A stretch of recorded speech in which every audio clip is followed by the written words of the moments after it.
my name is Gregory Edmond, and I am 23 years old, and I am from Irvington, New Jersey. So I was born in Haiti, in Port-au-Prince, and then in 2000 I came to America. I went to a private school for about 5 to 6 years up until 4th grade. And then in 5th grade I went to a public school, and then I went to another public school in Union, New Jersey, from basically middle school to basically graduating high school. And then I decided I wanted to become a music major in my senior year of high school. And so when I went to Montclair, I was undecided my first year. And then my second year in Montclair, I decided to be a music major, with me auditioning and being there in the first place. And then here I am as graduated to a major. Did you have any form of disability or medical issues growing up? No, actually, I was actually a pretty healthy kid. I always like to exercise. I like to play basketball a lot of yoga, a lot of body weight exercises. But that's like, I've been healthy. Like I do my P's and Q's when it comes to that. Okay. And so you, I believe, are currently diagnosed with something, right? Yes. So what I am diagnosed with is a seizure disorder. And thank God I'm good right now, but as of right now, I'm diagnosed with a seizure disorder. Are you currently taking any medication? I am taking one medication right now, twice a day. The generic name is called Keppra. So for Keppra, it basically helps with the electricity of my brain to make sure nothing haywires or anything. The side effects in that is actually a lot to mention. Anxiety, me being tired, what else? Muscle twitching, muscle spasms, basically inflammation. What else? There was a lot. Panic attacks sometimes, like increased anxiety. And I think as of right now, since I've been taking it for so long, that's all the side effects I'm good with right now. But I just can't remember the other side effects I had before, but it was pretty bad before. But I'm good now. So how did this happen? Funny story. On July 24th, previous, I had an unfortunate car accident of me being a pedestrian on around February. I broke the guy's windshield and so on and so forth, but I've been good. The medication that I took for that was just pain medication, and I didn't even take it like that. So on July 24th, I had a focal seizure and I was playing basketball outside. That happened, but I was aware of all of that. It only took like 30 seconds, but I went to the hospital and all that to make sure I was okay, and then they said everything was good. I just had to do a follow-up checkup. And then on July 26th is where like bad stuff happened. It happened in front of my girlfriend. Her name was Elena. And at that time, we was just talking about something, and then I instantly shut just like that.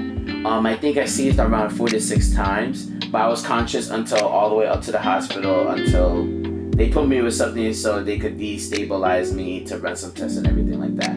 So I was unconscious for 5 days, but I was in the ICU for like 2 weeks. And after 2 weeks, since I've been out, by me, I couldn't walk for a couple of days just because I was in bed for 2 weeks. And so my motor skills wasn't as good as it should be, but all I needed was a lot of rest and a lot of like thinking to do in order for me to get to this situation. So, can you describe to me what a focal seizure is? So a focal seizure, what I read on the internet, it's like a part of your brain kind of misfired a little bit and you doing repetitive stuff. So I was doing this, I think in basketball it's like a head fake, and I was doing that for like 30 seconds or more. One of my line brothers, Joanne, saw that and called for help, but as soon as the emergency came, like I stopped and I was aware of everything, like I was fine. So that's what a focal seizure is. It's not as bad as the seizure that I had at the 26, which is called, I think, a grand mal seizure, which like everything just shook violently. Like I couldn't even able to talk or even like try to walk or anything. I just violently shook. Did you feel yourself shaking? Were you conscious? Yeah, I knew when it was about to happen. So, but at that time that I realized it was already too late. So in the second seizure, they actually told me the reason I was in the ICU for so long is because my kidneys was failing and I couldn't breathe well. So I was breathing under a tube for I think a week, but I was unconscious, so I didn't even feel the tube in me. But I was also in a whole breathalyzer where they had to train my lungs in order for me to breathe again. So let's see. So from that, after that, I think I have more anxiety now. Just me being aware of everything. I notice a lot of my muscle spasms. It's not huge, but it's like I can feel them. I have this little tingly thing on my foot that just never gonna go away, but it's just nerve damage. But yeah, those are the effects.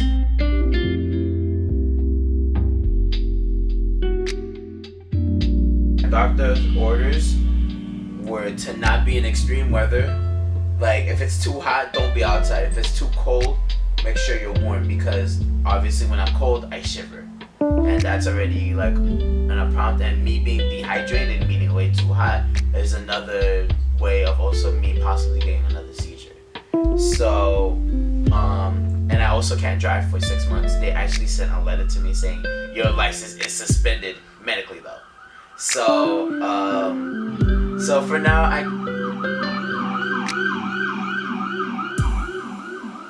living in a city, man. So I can't drive until possibly March. So I basically have to Uber everywhere or wait for somebody to pick me up, which is not bad, but at the same time I kind of want to drive.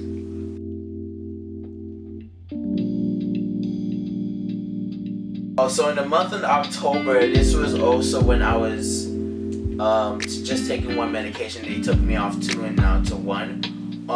One of my side effects for Keppra was panic attacks. So I've never had a panic attack in my life.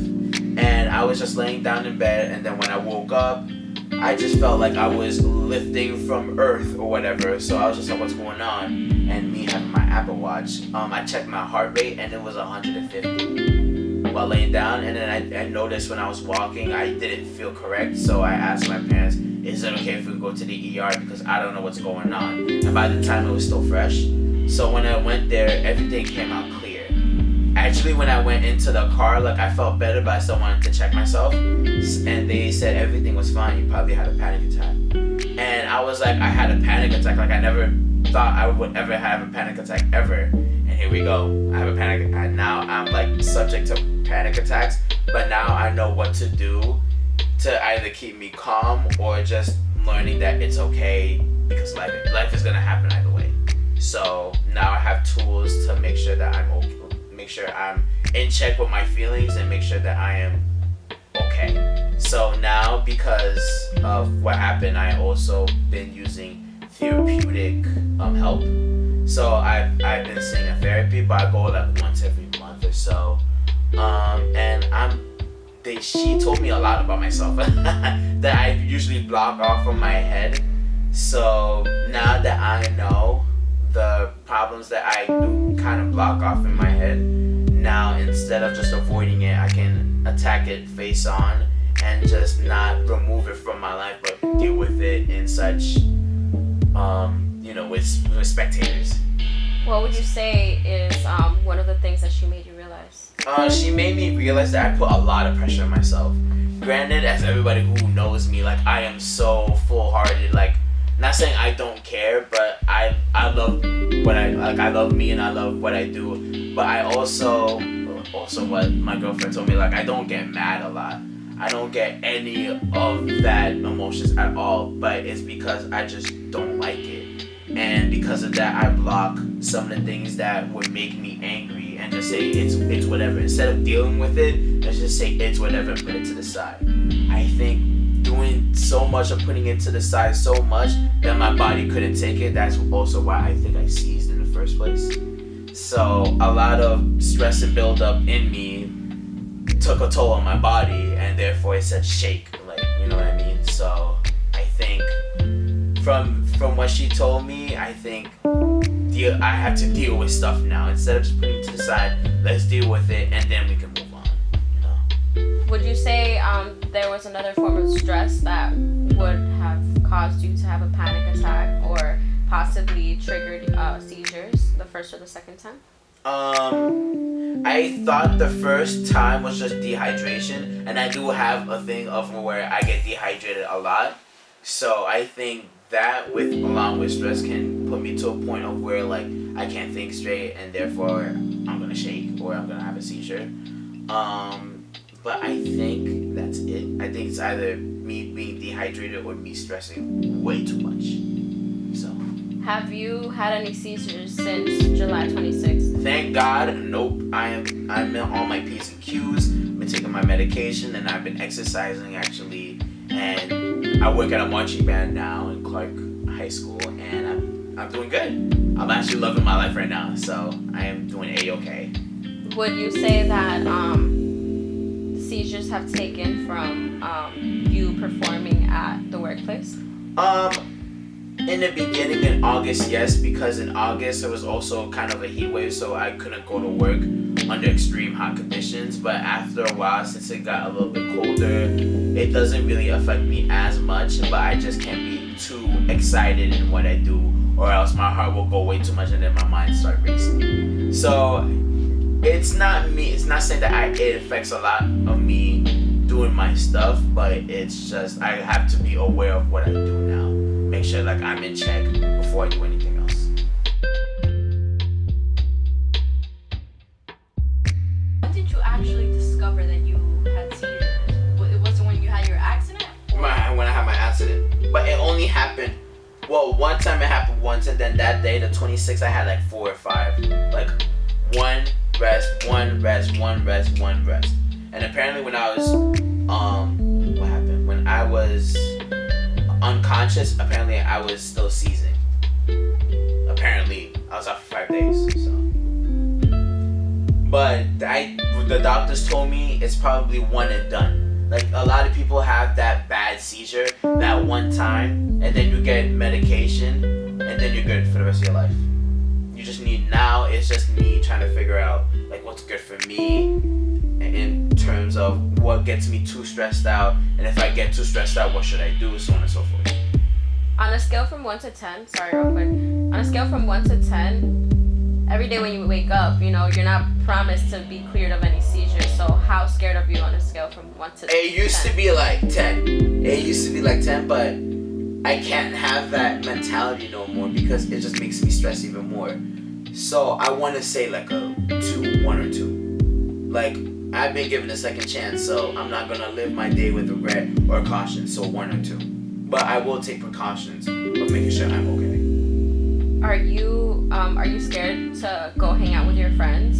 My girlfriend used to hate me. Elena used to hate me about this. She's like, why don't you go out? And I always said, I'm scared. Or it's just like, I don't feel like it. I don't think like, you know, in my medication, I always use my medication as an excuse of me not going out. But at the end of the day, like, I still need to do things outside of my room. So in the beginning, yes, I was extremely scared. But after a while, like if you ask me now to go, like, you know, hang out, whatever, I'm like, okay, let's go. But it beats staying in the house for a couple more hours, you know.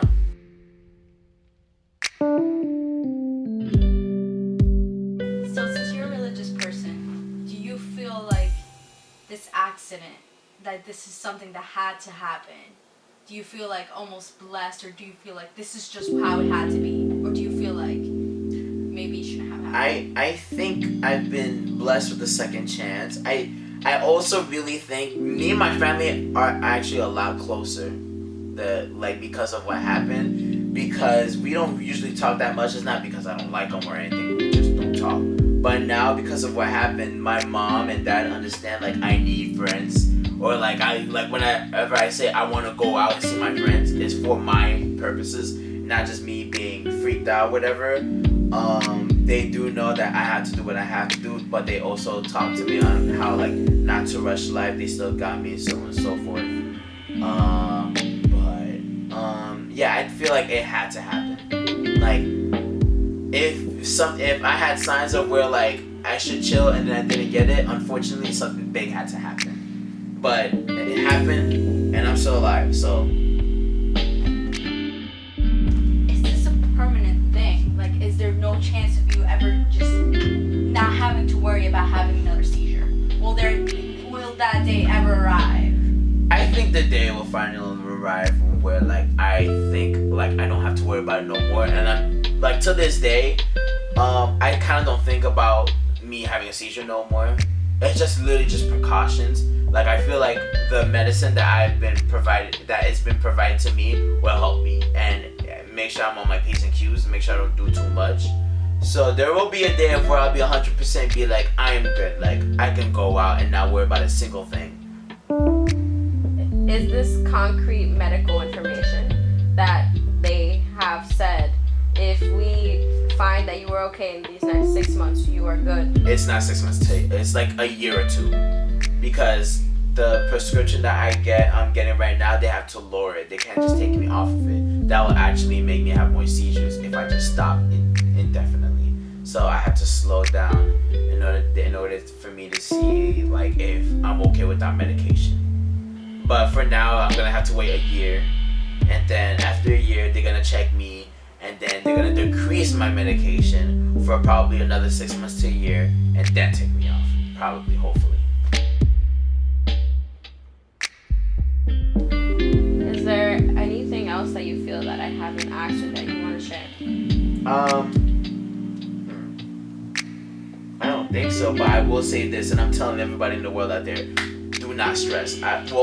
Stress is part of life, but just know that too much stress is too much. Like, if you need to take a day off, please, I beg of you, take a day off, because I don't want anybody to end in my situation whatsoever. It sucks being in the ICU and not doing anything. It kind of does suck. So if you are ever stressed about anything, and if you want to go to therapy, go to therapy. Like, it really does help. But at the end of the day, we're all gonna have stress, but know how to manage stress. Meditation, yoga is so good. Exercising, lighting a candle, watching TV, whatever keeps you relaxed and only you relax, do so, because you only get one chance, or sometimes a second chance, but you never know. So don't take life for granted. Every day is a new day. So as much as life sucks, it doesn't really suck. You know what I mean? So be happy, live happy. Quit your job 2019. Quit your job 2019, you heard? All that.